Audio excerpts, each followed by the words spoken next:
কিছুই তাকে দমিয়ে রাখতে পারে না। সো আপনাদের জন্য আমার একটাই উপদেশ থাকবে, সবসময় যে কোনো জায়গায়, শুধু আমি ক্যাডারের কথা বলছি না, আপনি ব্যবসা বলেন কিংবা প্রাইভেট চাকরি বলেন কিংবা সরকারি চাকরি বলেন, আপনাকে অবশ্যই একটা গন্তব্য থাকতে হবে। ধন্যবাদ। আমি এবারে আমি মঞ্চে আহ্বান করছি ক্যারিয়ার আড্ডার প্রধান সমন্বয়ক, যিনি ছাত্র জীবনে একজন কৃতী ছাত্র ছিলেন, কর্মজীবনে একজন সফল কর্মকর্তা। আপনারা অনেকেই হয়তো জানেন না, উনি কর ক্যাডারের বাইরে ইউনাইটেড নেশনসে ট্যাক্সেশন নিয়ে কাজ করছেন।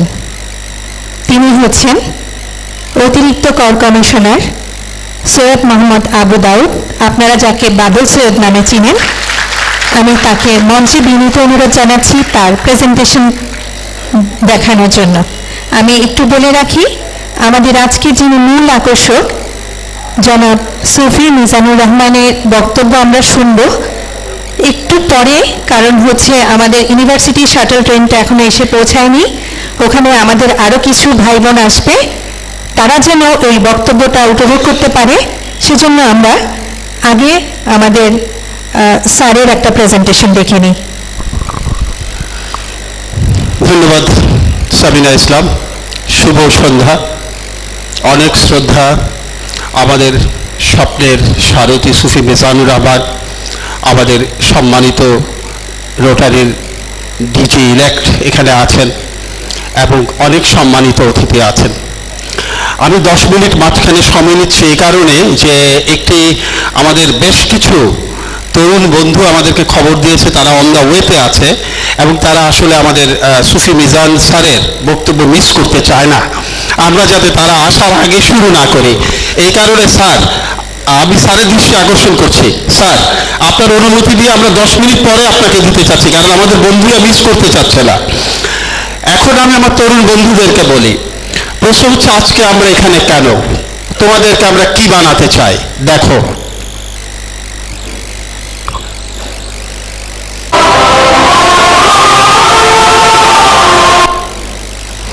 আমরা তোমাদেরকে কি বানাতে চাই ভবিষ্যতে। আমরা প্রথমে তোমাদেরকে পর্দায় দেখাবো, তারপর বলবো।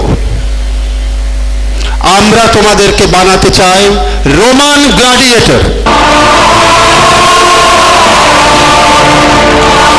চির যৌবন, চির যোদ্ধা, জীবন যুদ্ধে অকুত ভয়, সেই সব রোমান গ্ল্যাডিয়েটর যাদেরকে সিংহের মুখে ছেড়ে দেওয়া হতো, তারা সিংহকে পরাজিত করে জীবনের জয়গান গাইতেন। সুপ্রিয় গ্ল্যাডিয়েটররা, সবাইকে শুভ সন্ধ্যা।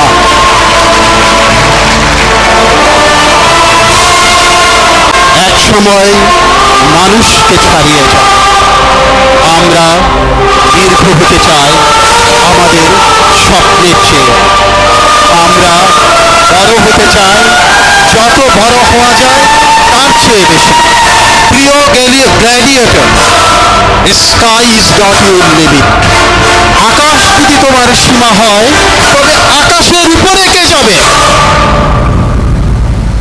প্রিয় গ্ল্যাডিয়েটর, এবার আমি আমার মূল প্রেজেন্টেশনে যাচ্ছি।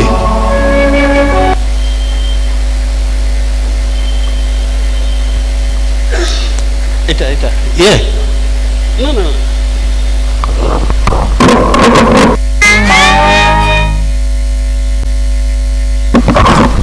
সম্মানিত সুধীবৃন্দ, আমার তরুণ বন্ধুরা, আমি সবসময় প্রশ্ন উত্তর পর্বের একটি সেশন পরিচালনা করি।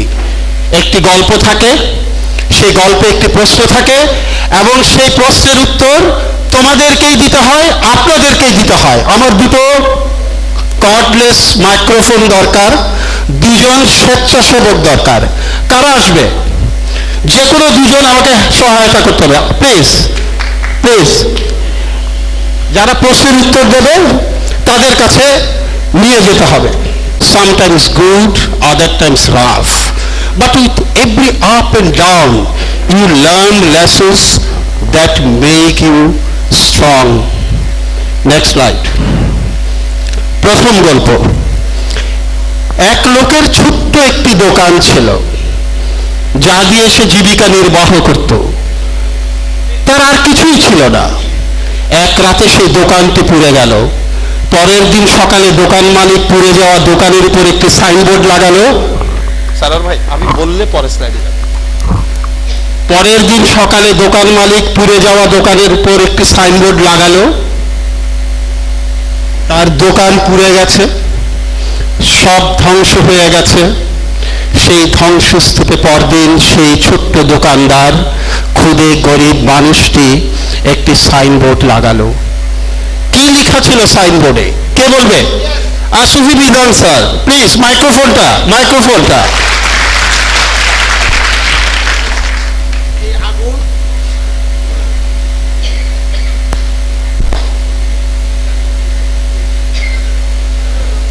আপনি জান না, একটু জান।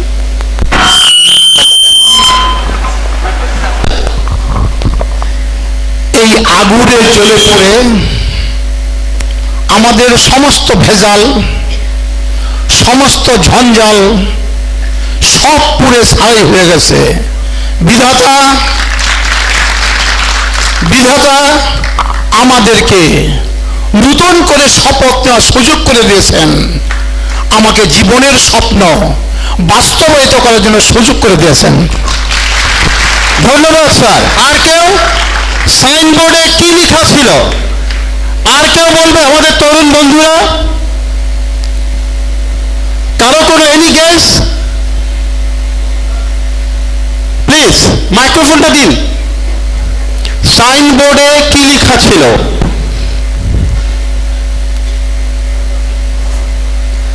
আপনারা একজনকে মাইকটা ঠিক করে দেন। না, ওটা ঠিক আছে। মাইক্রোফোন সমস্যা করলে এখানে চলে আসতে হবে, সমস্যা নেই। পরিচয় প্রথম। আমার নাম জুবাইর আহমেদ, প্রিমিয়ার ইউনিভার্সিটিতে পড়ালেখা, very good, English department. Very good. সবসময় পুরাতন, মানে যেটা আমি অতীতে করছি এই জিনিসটা নিয়ে যদি আঁকড়ে থাকি সবসময়, তাহলে নতুন কিছু নিজের মধ্যে আবিষ্কার করার সুযোগ আর হবে না। এই জন্য দোকানটা পুড়ে যাওয়ার কারণে দোকানের মালিকের একটা বিশেষ একটা উক্তি হইতে পারে যে জীবনে নতুন কিছু করতে হলে পুরাতন কিছু অবশ্যই হারাতে হবে। Very good, very good. Next. Alam, Chittagong বিশ্ববিদ্যালয়, অর্থনীতি বিভাগ। এই ক্ষেত্রে দোকান মালিক যে কথাই বলতে পারেন তার সাইনবোর্ডের মধ্যে, তা হলো আমার সম্পদ পড়েছে, বাট আমার যে দুহাত দিয়ে আমি সম্পদগুলো অর্জন করেছি সে দুহাত তার পড়ে যায়নি। ওকে, ভেরি গুড, ভেরি গুড। এবার আমি উত্তরে যাচ্ছি। স্লাইড। আগুন সবকিছু পুড়িয়ে দিলেও আমার আশা এবং আত্মবিশ্বাস পোড়াতে পারেনি। আলভা এডিসন বিদ্যুৎ নিয়ে দীর্ঘদিন ধরে কাজ করছিলেন। 1000তম, আবার বলছি 1000তম বার প্রচেষ্টায় অবশেষে তিনি বিদ্যুৎ আবিষ্কারে সফল হন। তখন এডিসনের এক বন্ধু তাকে বললেন, 999 বার ব্যর্থ প্রচেষ্টার পর অবশেষে তুমি সফল হলে। এডিসন বললেন, কি বলেছিলেন এডিসন? মাইক্রোফোন প্লিজ, নাম এবং পরিচয়। Mainul, finance and banking department, Chittagong University. এডিশনের আনসারটা ছিল এরকম যে আমি 999 বার আমি শিখতেছিলাম, লাস্ট বার এসে আমি শিখেছি, এখন আমি এটা ভেরি গুড, এক্সেলেন্ট, এক্সেলেন্ট। আর কোন উত্তর? একটু অধিকও দিতে হবে, বলো। কাজী আল আমিন, একটু অধিক। চট্টগ্রাম বিশ্ববিদ্যালয়, ফাইন্যান্স এন্ড ব্যাংকিং। এডিসন বলছিলেন যে আমি 1000 এই সংখ্যাটার কি এতবার আমি ব্যর্থ হয়নি, এতটা পথ আবিষ্কার করছি। Very good, very good. Next, next, next, next. তুমি এদিকে চলে আসো।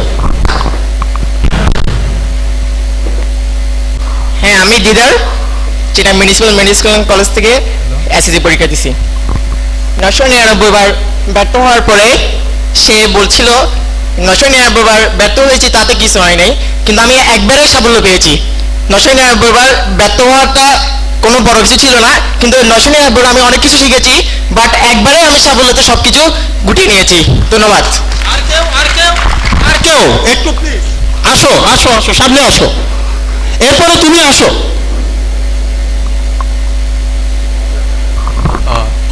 আমি শাওন, চট্টগ্রাম বিশ্ববিদ্যালয় department of finance. So Edison যখন 1000 বার ট্রাই করে তখন ও বলেছিল যে আমি আসলে 1000 বার দেখাইছি কিভাবে বিদ্যুৎ উৎপাদন করা যায় না। সো এটা এডিসন বলছিল। Very good, very good, very good. আমি Mamunur Rashid, Chittagong University biochemistry and molecular biology. এডিশনের উক্তিটা ছিল এরকমই, ও বলছিল মানে আমি যে জিনিসগুলো নিয়ে অবশ্য মানে গবেষণা করেছি, ওই যে 999 জিনিসগুলো নিয়ে কি বিদ্যুৎ আবিষ্কার করা যাবে না, একটা জিনিস নিয়েই মানে বিদ্যুৎ আবিষ্কার করা যাবে। আমি ওখানে ব্যর্থ হয় নাই, আমি বরং সফল হয়েছি, মানে এগুলো নিয়ে বিদ্যুৎ আবিষ্কার করা যাবে না। Very good, very good. Last, তুমি শেষ। আমি বাপ্পি মণ্ডল, চিটাগাং ইউনিভার্সিটি। এডিসন বলেছিল যে একটি সফলতা 1000 ব্যর্থতাকেও ঢেকে দিতে পারে। আর দেখুন, আপনারা হয়তো কেউ জানেন না যে এডিসন 999 বার ব্যর্থ হয়েছিলেন। এখানে হয়তো অনেকেই আজ এসে জানছেন, আমিও আজ এসে জানছি। এটাকে মনে রাখে না, ব্যর্থতাকে মনে রাখার, বাট উনি একবার সফল হয়েছিলেন, এটা আমরা সবাই মনে রাখছি। এটাই হচ্ছে সফলতার ম্যাজিক। আমি মিজানুর রহমান। এডিসনের গবেষণার ফল ছিল যে আমি 999টা আবিষ্কার করেও বুঝতে পারছিলাম এখানেই শেষ না, বিদ্যুৎ তার চেয়ে বেশি দরকারি। ধন্যবাদ। আমাদের সুফি মিজান, কেউ কি হাত তুলেছিল? ওকে ওকে, প্লিজ। ধন্যবাদ। আমি প্রিমিয়ার ইউনিভার্সিটি থেকে বিবিএ কমপ্লিট করেছি ফিনান্স থেকে। আমি যা বলতে চেয়েছি মানে টমাস আলভা এডিসন উনি ভেবেছেন যে failure is the pillar of success, যার কারণে উনি এত অসম্ভবকে সম্ভব করতে পেরেছেন। Thank you. সবগুলো উত্তরের জন্য হাততালি, সবগুলোই প্রায় কাছাকাছি, প্রায় কাছাকাছি না, প্রায় প্রায় প্রায় কাছাকাছি। আমরা একটু দেখি উত্তরটা কি।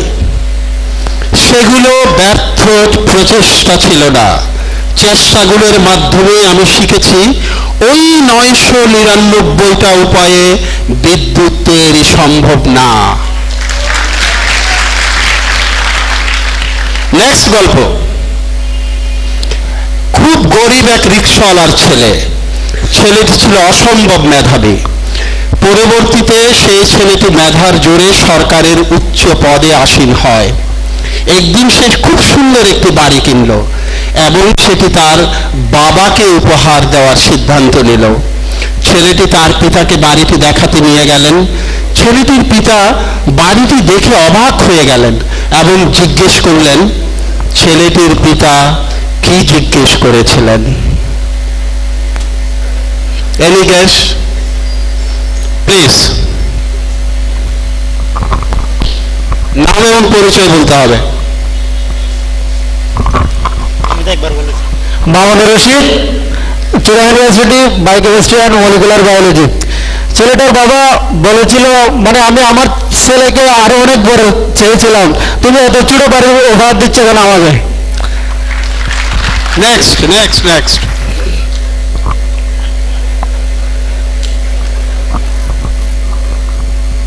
আমি Ziaul Karim Zia, Chittagong University law department 4th ইয়ার।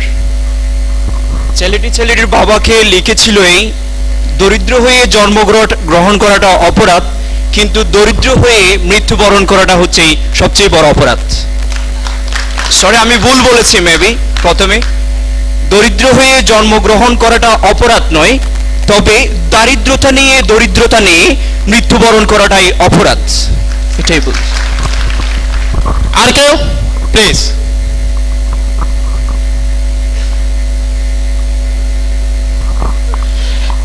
মোহাম্মদ আরিফুল ইসলাম, চট্টগ্রাম বিশ্ববিদ্যালয় ইসলামিক স্টাডিজ বিভাগ। ছেলেটির বাবা বলেছিল যে তোমার মতন যদি আমার আত্মবিশ্বাস থাকতো তবে আমি আমার বাবাকেও এরকম একটা বাড়ি উপহার দিতে পারতাম। প্লিজ।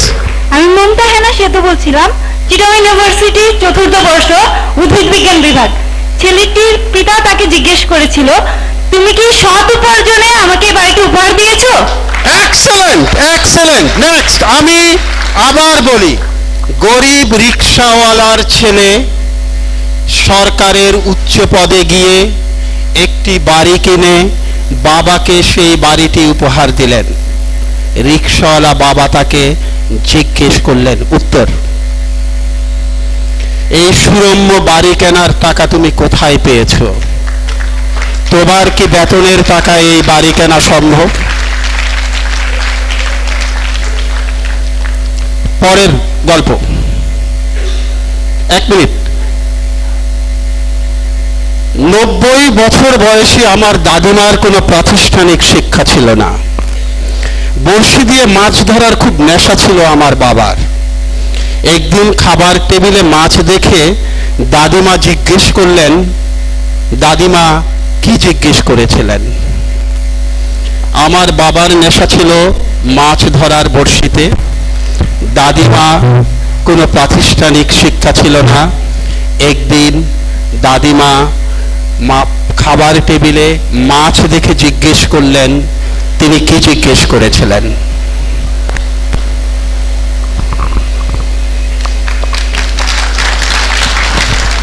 আসসালামু আলাইকুম। মা বললেন যে যদি তোমার সন্তানকে মাছ ধরা শিখাইতে পারো, সে সারা জীবন মাছে ভাতে খেতে পারবে।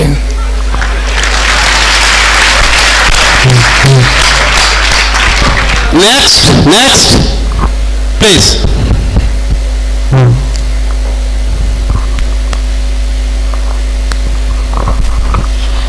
মোহাম্মদ আরিফুল ইসলাম, চট্টগ্রাম বিশ্ববিদ্যালয় ইসলামিক স্টাডিজ বিভাগ।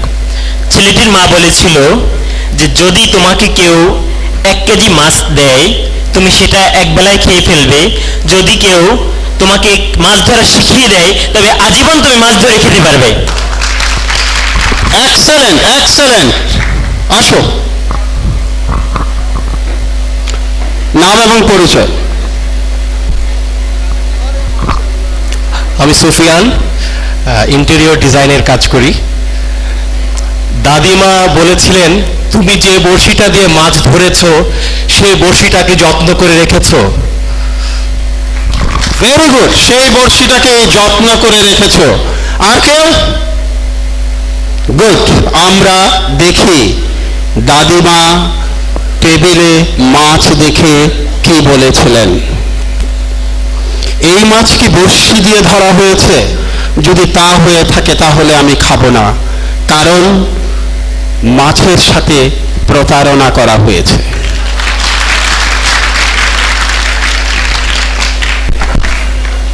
পরের গল্প, এক শহরে এক অন্ধ ভিক্ষুক ছিলেন। এক শহরে এক অন্ধ ভিক্ষুক ছিলেন। রাস্তার কোণে একটি খালি থালা নিয়ে তিনি ভিক্ষে করতেন। মানুষের দৃষ্টি আকর্ষণের জন্য তিনি একটি প্লাকার্ডে লিখে রেখেছিলেন, আমি অন্ধ, আমাকে দয়া করে সাহায্য করুন।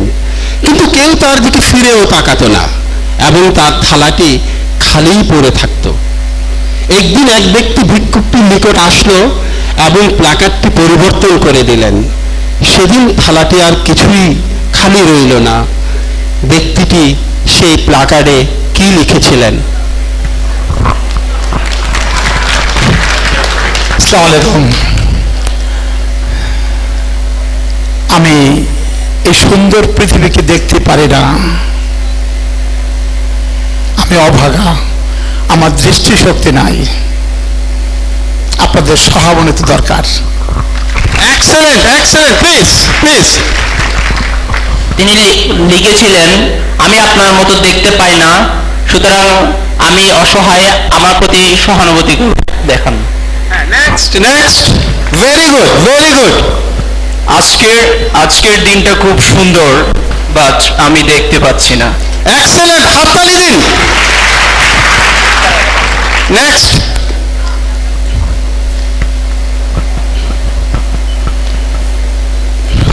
আসসালামু আলাইকুম, আমি আমির ফয়সাল, প্রিমিয়ার ইউনিভার্সিটি। বিজ্ঞপ্তির প্ল্যাকেটে লেখা ছিল আমি টাকাগুলো দিয়ে আমি নিজে কিছু করব এবং ওইটা দিয়ে আমি অনেক দূর আমি নিজে কিছু করতে সক্ষম হব, আমার থেকে আর বিক্রি করতে হবে না টাকাগুলো দিয়ে।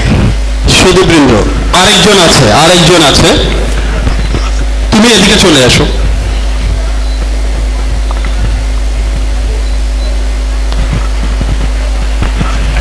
হ্যালো, অভিনন্দন চৌধুরী, বিসিএনটি বলে। উনি লিখেছেন আজকের দিনটা অনেক সুন্দর, আপনি অনেক সৌভাগ্যবান আজকের দিনটা দেখতে পাচ্ছেন। হ্যাঁ, তোমার? আসসালামু আলাইকুম, আমি জহুরুল ইসলাম অপূর্ব, চট্টগ্রাম আন্তর্জাতিক ইসলামী বিশ্ববিদ্যালয়ে পড়াশোনা করছি, ডিপার্টমেন্ট অফ বিজনেস অ্যাডমিনিস্ট্রেশন। লোকটি বলেছিল যে আজকের দিনটি খুব সুন্দর এবং তোমরা তোমাদের দুই চোখ দ্বারা এই সৌন্দর্য উপভোগ করতে পারছো। আমি এই সৌন্দর্যটাকে নিজের চোখ দিয়ে উপভোগ করতে পারছি না, তবে তোমরা যদি আমাকে সহায়তা করো আমি আমার অন্তরের চোখ দিয়ে এই সৌন্দর্যটাকে উপভোগ করতে পারবো।